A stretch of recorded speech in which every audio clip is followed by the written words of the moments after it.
اعوذ باللہ من الشیطان الرجیم بسم اللہ الرحمن الرحیم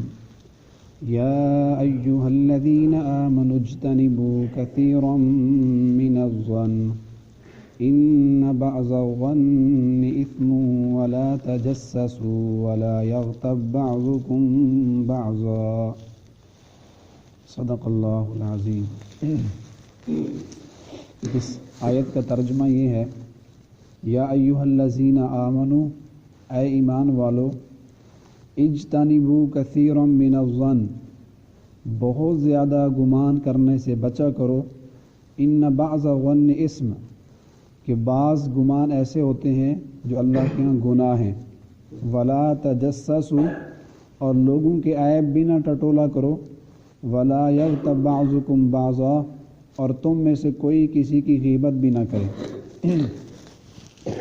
اللہ رب العزت نے جو قرآن مجید میں ہمارے لیے احکامات بھیجے ہیں وہ دو طرح کے ہیں، بعض کو کہتے ہیں اوامر اور بعض ہیں نواہی، یعنی کچھ کام اللہ نے ہمیں کرنے کو کہا ہے کہ یہ کام کیا کرو، ان کو اوامر کہتے ہیں، اور کچھ چیزوں سے اللہ پاک نے ہمیں منع فرمایا ہے، ان کو نواہی کہتے ہیں۔ تو کل کے درس میں ہم نے ایک اللہ کا امر یعنی ایفائے عہد، وعدے کی پاسداری، ایک ایسا کام ہم نے کل بیان کیا جس کو اللہ نے ہمیں کرنے کا حکم دیا ہے، اور آج کی اس مجلس میں ایک ایسا کام بیان کیا جا رہا ہے جس سے اللہ پاک نے ہمیں روکا ہے کہ یہ کام نہیں کرنا۔ تو انشاءاللہ کچھ دنوں تک یہ سلسلہ چلے گا کہ ایک دن ہم ایسا کام بیان کریں گے جو اللہ پاک نے ہمیں کرنے کا حکم دیا ہے، اور دوسرے دن میں ایک ایسا کام جس سے اللہ پاک نے ہمیں روکا ہو۔ تو اس آیت کے اندر اللہ پاک نے ہمیں ایک چیز سے منع فرمایا ہے، وہ ہے کسی کے بارے میں بدگمانی۔ بدگمانی کہتے ہیں کہ اپنے دماغ سے ایک فیصلہ کر کے، اٹکل پچو لگا کر، ایک خیال اور گمان کر کے اس کے مطابق عمل کرنا۔ مثلا کسی آدمی کو دیکھا کہ وہ آپ کے دشمن کے ساتھ کھڑا ہے جس سے آپ کی نہیں بنتی، تو فوراً یہ گمان کر لیا کہ دیکھو یہ میرے خلاف باتیں کر رہے ہیں، یہ میرا دوست تھا اب تو یہ اس کے ساتھ ملنا اس نے شروع کر دیا ہے۔ دو آدمی آپس میں گپیں مار رہے ہیں، باتیں کر رہے ہیں، اب یہ بیٹھے بیٹھے دل میں خیال کرتا ہے کہ یار دیکھو یہ میرے خلاف سازشیں کر رہے ہیں، پتہ نہیں کیا میرے بارے میں سوچ رہے ہیں۔ اسی طرح کسی کو فون کیا، اس نے کسی مجبوری کی وجہ سے فون سن نہیں سکا، ادھر سے بدگمانی شروع ہو گئی کہ دیکھو جی بڑا بندہ بن گیا، آج کل ہمارا فون بھی نہیں سنتا، میں نے 4-5 دفعہ فون کیا ہے میرا فون بھی نہیں اٹھا رہا، اتنا بڑا بندہ بن گیا ہے، حالانکہ میرا اچھا خاصا دوست ہے، میں نے اس پر یہ احسانات کیے ہیں، میرا فون بھی نہیں سنتا۔ یہ ایک بدگمانی ہے۔ تو ایسی اپنے عقل سے ایک فیصلہ کر کے پھر اس کے مطابق عمل کرنے کو شریعت میں بدگمانی کہتے ہیں، اور بدگمانی سے اللہ پاک ہمیں منع فرما رہے ہیں کہ بدگمانی نہ کیا کرو، اس لیے کہ بعض گمان ایسے بھی ہم کر لیتے ہیں جن سے اللہ ناراض ہوتا ہے اور وہ گناہ ہوتے ہیں۔ تو قرآن مجید نے فرمایا ان بعض الظن اسم، کہ بعض گمان گناہ ہوتے ہیں، یعنی ہر گمان گناہ نہیں ہوتا، بعض گمان ایسے بھی ہوتے ہیں وہ اچھے ہوتے ہیں، وہ محمود ہیں، مستحسن ہیں، ان پر ثواب ملتا ہے۔ مثلا اللہ تعالیٰ کے بارے میں ہر وقت یہ گمان رہے کہ ہمارا اللہ ہمیں معاف فرما دے گا،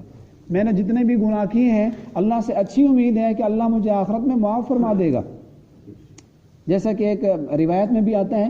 کہ اللہ تعالیٰ آخرت والے دن 2 آدمیوں کو بلوائیں گے جو جہنم میں جل رہے ہوں گے، تو جب اللہ کے سامنے آئیں گے تو وہ امید لگا کر آئیں گے کہ اللہ تعالیٰ نے ہمیں شاید جہنم سے نکال لیا ہے۔ جب اللہ کے پاس پہنچیں گے تو اللہ تعالیٰ فرمائیں گے چلو دوبارہ اپنے آپ کو جہنم میں ڈال دو، دوبارہ جہنم میں چلے جاؤ۔ اب ان 2 میں سے ایک آدمی تو کھڑا رہے گا اور ایک دوبارہ اپنے آپ کو جہنم میں ڈالنے کے لیے چلا جائے گا، تو اللہ تعالیٰ فرمائیں گے بھی اس کو بھی واپس بلا لو۔ جب وہ آئے گا تو اللہ تعالیٰ دونوں سے وجہ پوچھیں گے کہ جب میں نے تمہیں کہا دوبارہ جہنم میں چلے جاؤ، جو کھڑا تھا اللہ اس سے پوچھیں گے تو کھڑا کیوں رہا، اور جو چلا جائے گا جہنم میں ڈالنے کے لیے اس سے اللہ پوچھیں گے تو چلا کیوں گیا۔ تو جو جا رہا تھا وہ کہے گا اللہ میں تو اس وجہ سے جا رہا تھا، میں نے کہا ساری زندگی میں نے اللہ کی نافرمانی کی ہے، کبھی اللہ کا حکم مانا ہی نہیں ہے، آج اللہ تعالیٰ براہ راست مجھے ایک چیز کا حکم دے رہے ہیں، میرے سامنے بیٹھے ہیں، مجھے کہہ رہے ہیں کہ اپنے آپ کو جہنم میں ڈال لو، تو مجھے شرم آئی، میں نے کہا چلو اللہ کا ایک حکم تو مان ہی لوں۔ اور جو کھڑا رہا اس سے اللہ تعالیٰ پوچھیں گے بھی جب میں نے آپ کو کہہ دیا کہ جہنم میں چلے جاؤ پھر کھڑا کیوں رہا، وہ کہے گا اللہ مجھے آپ سے اچھی امید تھی کہ جب مجھے اللہ نے جہنم سے نکال لیا ہے تو اب اللہ مجھے جہنم میں نہیں ڈالے گا، تو میں تو آپ کی معافی کی امید لگا کے کھڑا رہا، اچھا گمان کر کے کھڑا کہ اللہ مجھے جہنم میں نہیں ڈالے گا، تو اللہ فرمائیں گے ان دونوں کو جنت میں بھیج دو۔ تو اللہ تعالیٰ سے تو ہر وقت ہمیں یہ گمان رکھنا ہے کہ ہمارا اللہ ہم سے راضی ہے۔ شیطان بسا اوقات وسوسے ڈالتا ہے، بدگمانیاں ڈالتا ہے اللہ تعالیٰ کے بارے میں بھی، کیا اتنے تو نے گناہ کر لیے ہیں اب اللہ تجھے معاف نہیں کرے گا، اس کو مایوسی بھی کہتے ہیں، یہ اللہ کے بارے میں بدگمانی بھی ہے۔ اللہ فرماتے ہیں انا عند ظن عبدی بی، میں تو اپنے بندے کے گمان کے مطابق فیصلہ کرتا ہوں، جو آپ اللہ سے گمان رکھیں گے ویسے ہی فیصلہ ہوگا۔ جیسا کہ بنی اسرائیل کے دو آدمیوں کے واقعہ آتے ہیں حدیث میں بخاری شریف میں، کہ دریا کے اندر طغیانی تھی، سمندر میں طغیانی تھی، یعنی پانی اپنے جوش پر تھا، تو ایک آدمی کشتی لے کر آیا، اس نے گزارنے چاہی، تو کسی نے کہا بھائی دریا میں طغیانی ہے، ابھی کشتی نہ ڈالو ڈوب جاؤ گے، کشتی ڈوب جائے گی۔ تو اس نے کہا جو چاہے گا اللہ ہوگا، خیر ہے انشاءاللہ، جو اللہ چاہے گا وہی ہوگا۔ تو اس نے کشتی ڈال دی اور جہنم میں اس میں سمندر میں ڈوب گیا۔ ایک دوسرا آدمی آیا، اس کو بھی لوگوں نے روکا بھائی کشتی نہ ڈالو، دریا میں طغیانی ہے، پانی بہت تیز ہے، ڈوب جاؤ گے۔ اس نے کہا میرا اللہ مجھے پار کرے گا،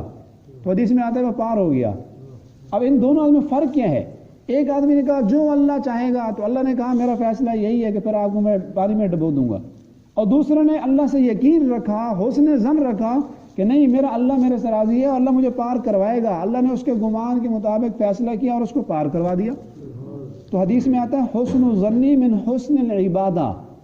کہ اگر آپ کسی سے اچھا گمان کر لو گے تو یہ بہترین عبادت ہے، اس پر آپ کو ثواب ملے گا۔ شاہ عبد الغنی پھول پوری رحمہ اللہ ایک بہت بڑے اللہ کے ولی ہیں، وہ فرماتے ہیں یہ بدگمانی کرنے والا آدمی کتنا احمق ہے،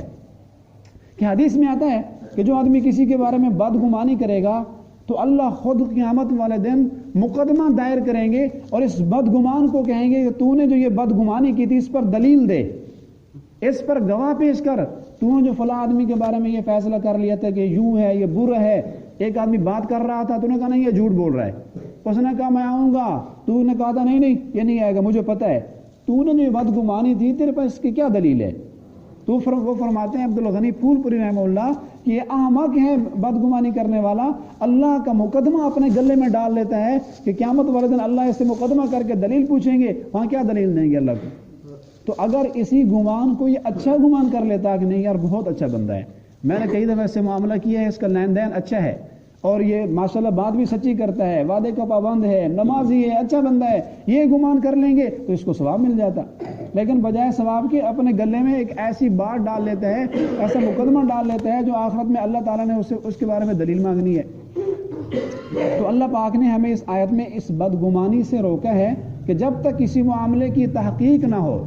اس کا بہترین حل تو یہ ہے کہ جس آدمی سے ہمیں اس طرح کا معاملہ ہو گیا ہے تو اسی آدمی کو ہم مل لیں، اس سے وضاحت پوچھ لیں کہ یار آپ کے بارے میں مجھے اس طرح خیال آ رہا ہے تو حقیقت کیا ہے، لیکن ایسا نہیں ہوتا، شیطان ہمیں اس آدمی کے پاس وضاحت کے لیے تحقیق کے لیے نہیں جانے دے گا، کیا ہوگا اپنی مجلس میں بیٹھ کر اپنے دوستوں میں بیٹھ کر اس بات کو بیان کرتے رہیں گے، دیکھو جی آج کا یوں کر رہا ہے وہ کر رہا ہے، تو اس کے خلاف سازشیں ہوں گی، اس کے اوپر تہمتیں لگیں گے۔ اگر ایسے بندے کے ساتھ بدگمانی کی جو قریبی رشتہ دار ہے تو اس سے وہ صلہ رحمی بھی ٹوٹے گی، آپس میں لڑائیاں ہوں گی، جھگڑے ہوں گے۔ تو علماء نے لکھا ہے کہ بدگمانی ایک ایسا گناہ ہے کہ اس کے اندر پتہ نہیں کتنے گناہ اس کے اندر آ جاتے ہیں، جیسے ایک نیکی کرنے سے 10 نیکیاں ملتی ہیں، تو میں ایک کتاب میں پڑھ رہا تھا کہ بدگمانی پر تو 10 گناہ بسا اوقات ہو جاتے ہیں، ایک گناہ میں 10 گناہ آ جاتے ہیں، صلہ رحمی ٹوٹی، لڑائیوں کی نوبت آئی، اور کسی کو ایذا دی، اس کے اوپر سازش کی، تہمت لگائی۔ غیبت تو پھر ہم کرتے ہی ہیں نا، جب بدگمانی ہوتی ہے اس کا اگلا سٹیپ، اگلا درجہ وہ غیبت ہوتی ہے کہ بدگمانی کر کے غیبت شروع کر دی۔ ایک مرتبہ نبی اکرم صلی اللہ علیہ وسلم اپنے گھر کے باہر تشریف فرما تھے، اپنی کسی گھر والی سے بات کر رہے تھے، تو ایک صحابی قریب سے گزرا، جب اس نے آپ کی طرف دیکھا تو آپ نے اس کو بلا لیا، فرمایا کہ بھائی تحقیق کر لو، یہ میری بیوی ہے، جس سے میں بات کر رہا ہوں یہ میری اہلیہ ہے، میری گھر والی ہے۔ وہ صحابی تو پانی پانی ہو گیا کہ یا رسول اللہ میں آپ کے بارے میں ایسا کیا گمان کر سکتا ہوں کہ آپ کسی اور عورت کے ساتھ کھڑے ہیں؟ تو آپ نے فرمایا نہیں، یہ میرا حق بنتا تھا کہ میں آپ کو معاملے کی وضاحت کر دوں کہ میں اپنی بیوی سے بات کر رہا ہوں، کسی اور عورت سے بات نہیں کر رہا۔ تو اس سے ہمیں ایک سبق یہ بھی ملتا ہے کہ کسی آدمی کو شک میں ڈالنا بھی نہیں چاہیے، کوئی ایسی بات کوئی ایسا کام بھی نہ کریں کہ دوسرے آدمی کو بدگمانی ہو. اگر ایسا کوئی بات مشکوک کام ہو گیا ہے تو فوراً اس کی وضاحت کر دیں, اس کو بتا دیں بھائی میری مراد یہ تھی, میری مراد یہ نہیں تھی جو آپ سمجھ رہے ہیں. شاہ عبد العزیز محدث دہلوی رحمہ اللہ, یہ بہت بڑے اپنے وقت کے محدث اور بہت بڑے عالم تھے. یہ جب جمعہ کے لیے آتے تھے تو لوگوں کا ہجوم ہوتا تھا ان کی زیارت کرنے کے لیے. چہرہ ان کا روشن تھا, اللہ کے ولی تھے. تو کچھ عرصے بعد ان کا معمول تبدیل ہو گیا. جب یہ جمعہ کے لیے آتے تو اپنے چہرے پر رومال ڈال دیتے تھے. تو انہیں کہا قریبی خادم تھا, اس نے کہا حضرت لوگ آپ کی انتظار میں ہوتے ہیں کہ آپ کا چہرے کو دیکھیں گے, زیارت کے ترستے ہیں, آپ اپنے اوپر رومال ڈال لیتے ہیں. تو چونکہ ان کا قریبی تھا تو حضرت ان کو فرمایا بھئی میں رومال اپنے چہرے پر اس لیے نہیں ڈالتا کہ لوگ میرا دیدار نہ کر سکیں, بلکہ میں رومال تو اس لیے ڈالتا ہوں کہ اللہ نے میرے دل کو آئینہ بنا دیا ہے. اب لوگوں کی اس میں روحانی شکلیں مجھے نظر آتی ہیں کہ کون کیسا ہے, کون انسان ہے, کون نیک کام کرنے والا ہے, کون گناہ گار ہے. تو میں اپنے آپ کو بدگمانی سے بچانے کے لیے اپنے رومال ڈال لیتا ہوں کہ نہ کسی کو دیکھوں گا, نہ کسی کے عیب میرے سامنے آئیں گے, نہ میں بدگمانی میں مبتلا ہوں گا. تو بدگمانی کے علماء نے بہت سارے نقصانات لکھے ہیں. سب سے بڑا نقصان تو یہ ہے کہ جس کے بارے میں ہم جو بدگمانی کریں گے اللہ ہمیں اسی میں خود کو مبتلا کر دیں گے. کسی کے بارے میں یہ سوچا کہ یہ برا ہے تو اللہ اس کو خود کو برا کر دے گا, کیونکہ اس کے بارے میں اس نے برا گمان کیا. اور دوسرا اس کا نقصان یہ ہے بدگمانی کا کہ یہ بندہ آہستہ آہستہ علماء سے, اولیاء اللہ سے, اپنے مشائخ سے دور ہو جاتا ہے. امام کے بارے میں بدگمانی, بلکہ ایک ساتھی تو بتا رہا تھا کہ ایک دفعہ میں نے نماز پڑھائی, وہ کسی بستی میں نماز پڑھا رہے تھے کہ نماز کے بعد ایک بزرگ بیٹھے تھے, انہوں نے فتنہ کھڑا کر دیا بھائی اس نے وضو نہیں کیا, اس امام صاحب نے وضو ہی نہیں کیا, بغیر وضو کے نماز پڑھائی ہے. میں نے ان کو دیکھا ہے یہ چوبارے سے اوپر اترے ہیں, یہ واش روم میں گئے ہیں, پھر وضو بھی نہیں کیا. اور وہ مولوی صاحب بار بار کہہ رہے تھے بھائی میں اوپر گھر سے وضو کر کے اترا ہوں چوبارے سے, تو مجھے تھوک آئی ہوئی تھی, میں تھوک ڈالنے کے لیے وہاں گیا, تو یہ ایسا کیسے ہو سکتا ہے کہ میں نے وضو ہی نہ کیا ہو. اب اس بندے نے اپنے دماغ کے مطابق فیصلہ کر لیا کہ انہوں نے وضو نہیں کیا, نماز بھی نہیں پڑھی, اور فتنہ کھڑا کر دیا. اب وہ امام صاحب یہ کہہ رہے ہیں کہ میں نے تو صرف تھوک ڈالنے کے لیے گیا تھا. تو چاہیے تو یہ تھا کہ وضاحت کر لی جاتی اور اس سے پوچھ لیا جاتا کہ بھئی آپ لگتا ایسے ہے کہ آپ تقاضے کے لیے گئے, آپ نے وضو نہیں کیا. لیکن خود ہی دماغ سے فیصلے ہو گئے, خود ہی الزامات شروع ہو گئے, خود اس پہ تہمتیں شروع ہو گئی. تو اس سے آدمی آہستہ آہستہ اپنے مشائخ علماء سے, اولیاء اللہ سے دور ہو جاتا ہے. اور اس سے بچنے کا علاج بھی علماء نے لکھا ہے. بہترین علاج تو یہ ہے کہ آدمی یہ دل میں تصور کرے کہ اللہ پاک نے مجھے اس سے روکا ہے. یا ایھا الذین آمنوا اجتنبوا کثیرا من الظن, اس میں گناہ ہے.